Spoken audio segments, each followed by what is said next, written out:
Welcome to the deep dive. Today, we're doing a really intensive, focused review, looking at some complex neurological concepts. These are straight from key medical surgical nursing texts. That's right. We're diving into the central nervous system, focusing on 5 conditions that, well, they really demand top-notch patient care. Yeah, we're talking Alzheimer's disease, Parkinson disease, migraine headaches, seizures, and meningitis. And our goal today isn't just listing facts. We want to get to clinical synthesis. So we're zeroing in on the core pathophysiology, the key signs you'll see, the essential diagnostics. And, maybe most importantly, the nursing management strategies you absolutely need to know. Exactly. And it's interesting, these disorders, they seem quite different, but they connect through 4 main concepts that really structure this whole chapter. We're looking at challenges in cognition. Right, with Alzheimer's as the main example. And challenges in mobility, Mm-hmm. thinking Parkinson disease. Mm-hmm. Now, these 2 chronic issues, they're always interacting with more acute concepts like pain, say with migraines, and infection, like in meningitis. Precisely. And if you can kind of keep those 4 threads in mind, it helps organize a ton of information.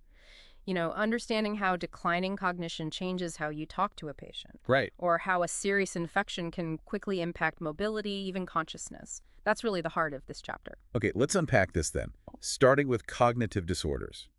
And the big one, Alzheimer's disease, AD. So dementia, that's the broad term, right? Progressive cognitive decline, usually hitting after 65.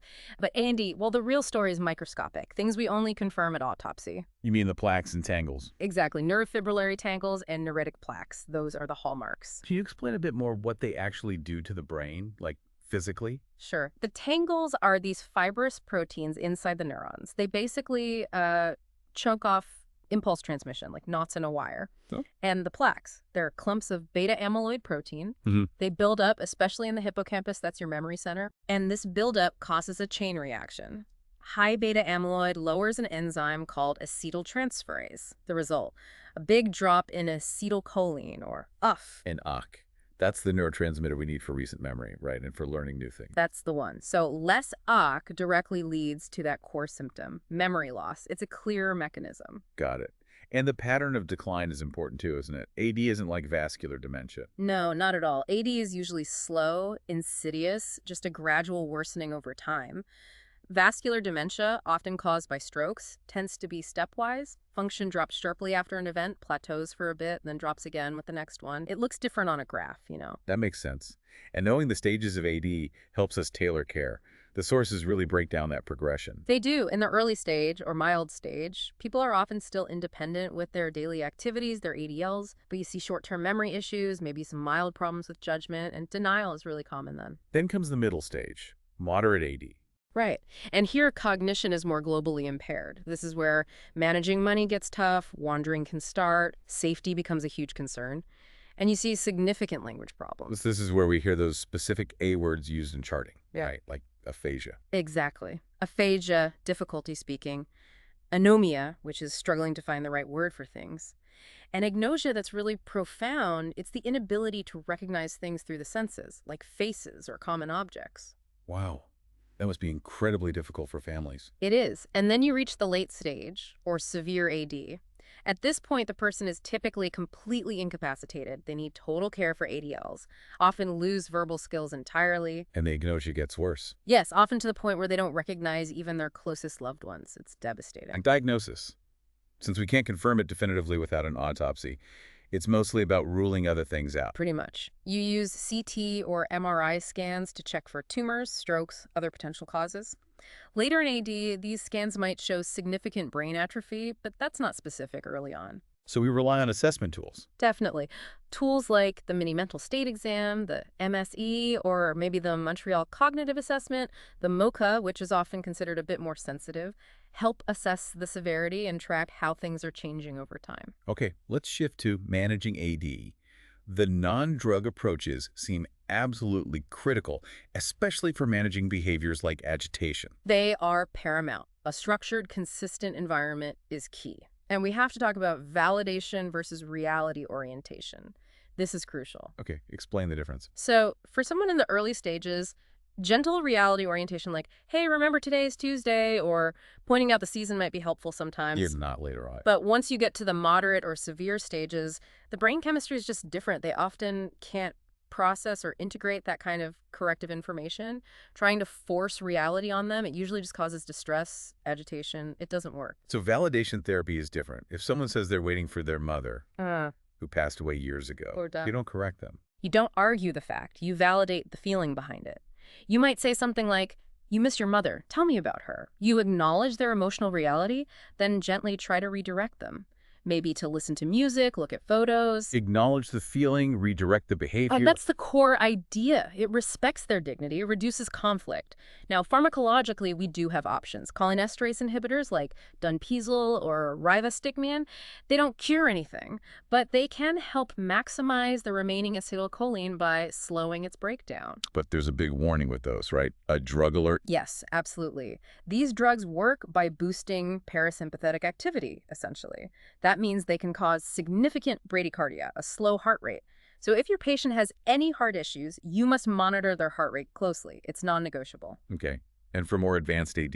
We might add memantine. It works differently. It's an NMDA antagonist trying to improve how nerve cells function when there's excess stimulation. Got it. Okay, let's pivot now.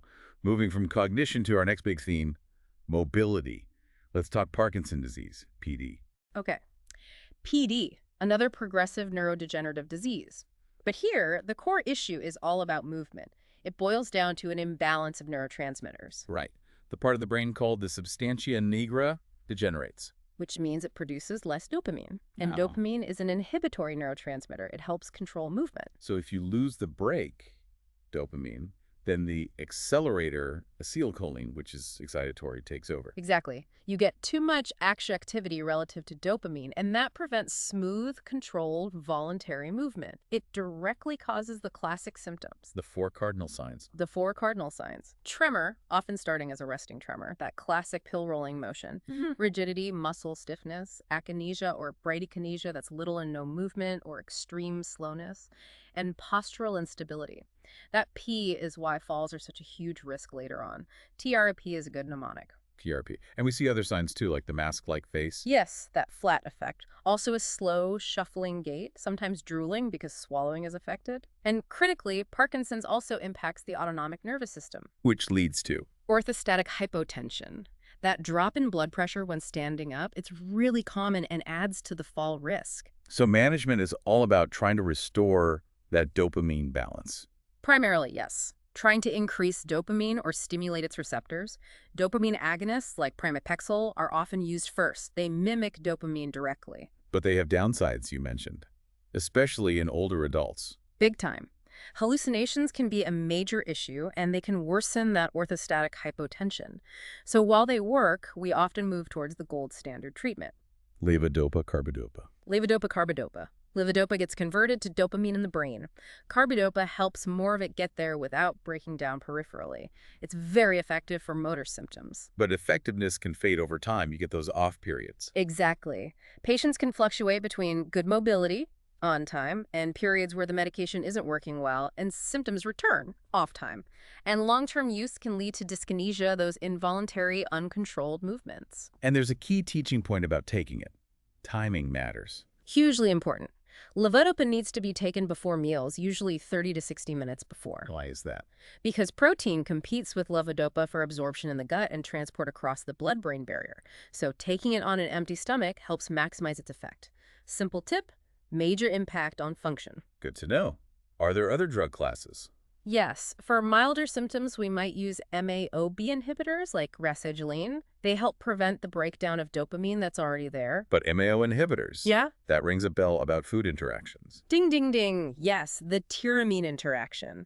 Just like with older MAOIs used for depression, patients on MAOB inhibitors must avoid foods high in tyramine. Like aged cheeses, smoked meats, red wine. Right, sauerkraut, certain beers. If they consume tyramine, it can't be broken down properly, leading to a massive release of norepinephrine and potentially a hypertensive crisis. Extremely dangerous.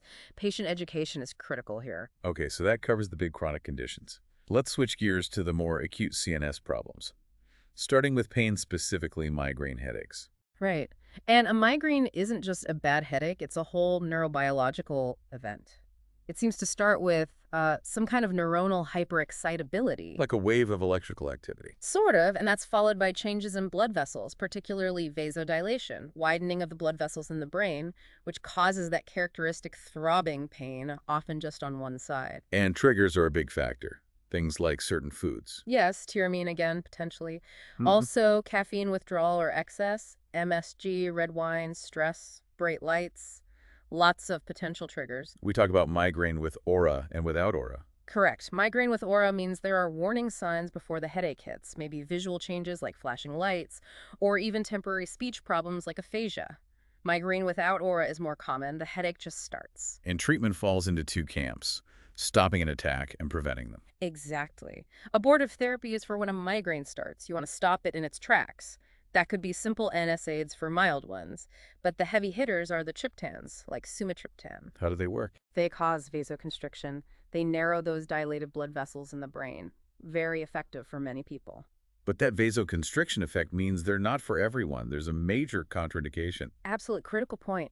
Because they constrict blood vessels systemically, not just in the head, triptans are strictly contraindicated if someone has a history of ischemic heart disease, like angina, or uncontrolled high blood pressure. The risk of heart attack or stroke is real. Okay. And for people who get migraines frequently. Then we look at preventive therapy. Medications taken daily to reduce the frequency or severity. Beta blockers like propranolol are common first-line choices. Some anti-epilepsy drugs like topiramate are also used, and newer options include monoclonal antibodies targeting CGRP. All right. Let's move to our concept of safety and discuss seizures and epilepsy. First, the definitions. A seizure is that sudden, uncontrolled burst of electrical activity in the brain. Epilepsy is the condition where someone has recurring seizures that aren't provoked by some immediate cause like a fever or head injury. And seizures come in different types. Many types. Broadly, we talk about generalized seizures, which involve the whole brain from the start, like the classic tonic-clonic seizure, formerly grand mal. There's also atonic seizures, where someone suddenly loses muscle tone and might collapse. And partial seizures. They start in one specific area of the brain. Simple partial seizures don't involve loss of consciousness, but might cause strange sensations, movements, or an aura, that warning feeling. Complex partial seizures do affect consciousness, maybe causing confusion or repetitive automatic behaviors called automatisms, like lip smacking or picking at clothes. These are actually pretty common, especially starting in older adults. During an active seizure, nursing care is all about safety, right? What are the absolute priorities? Safety, safety, safety. First, ensure the patient is safe. Ease them to the floor if possible. Turn them on their side to help keep the airway clear.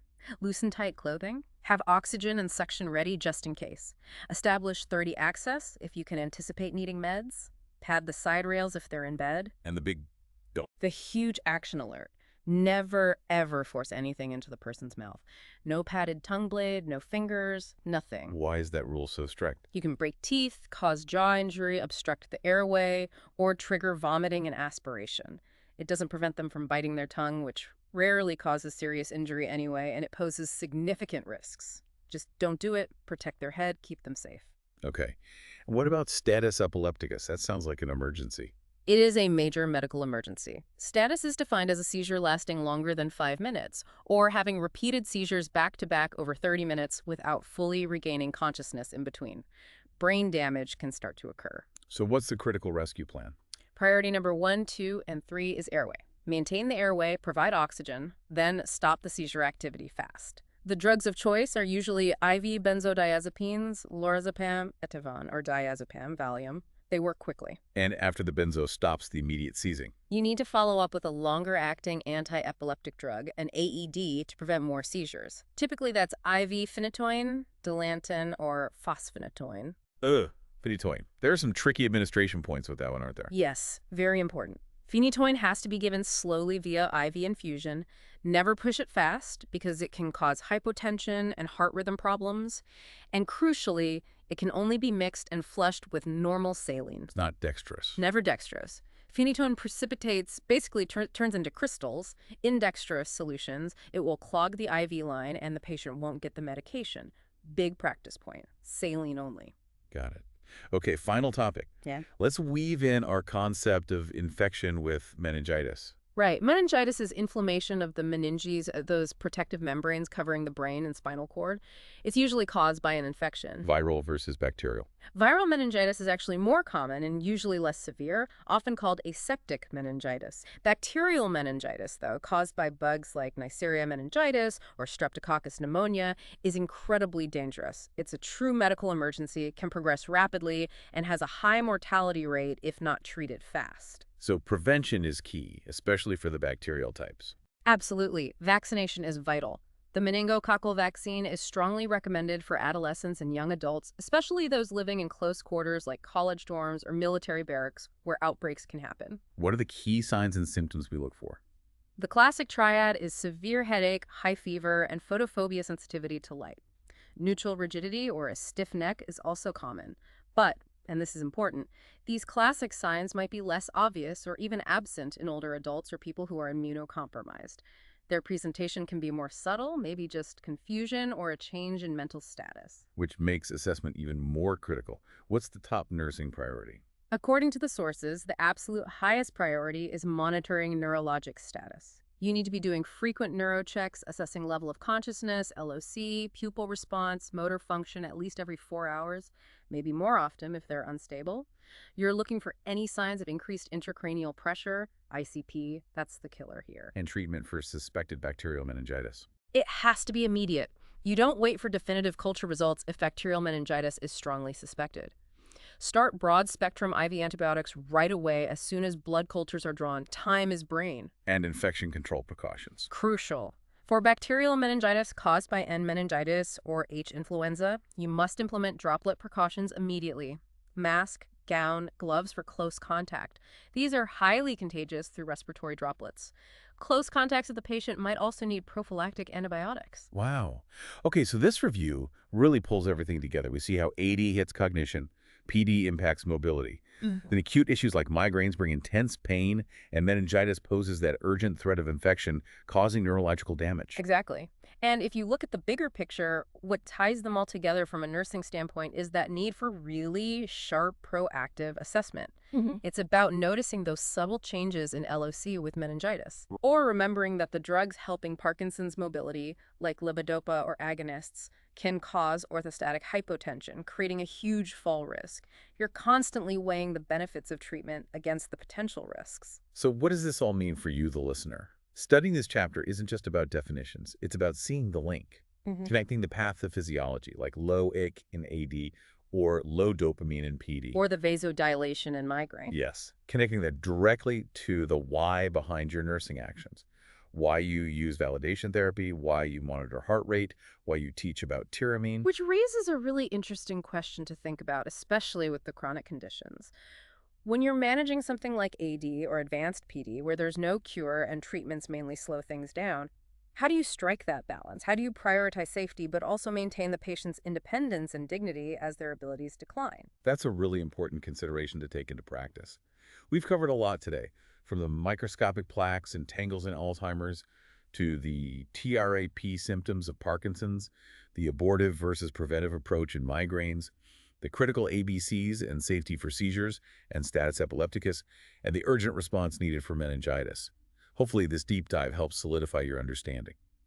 Thank you for joining us for this essential deep dive. We wish you the best in your studies. We appreciate you diving deep with us. From the entire team, thank you for listening.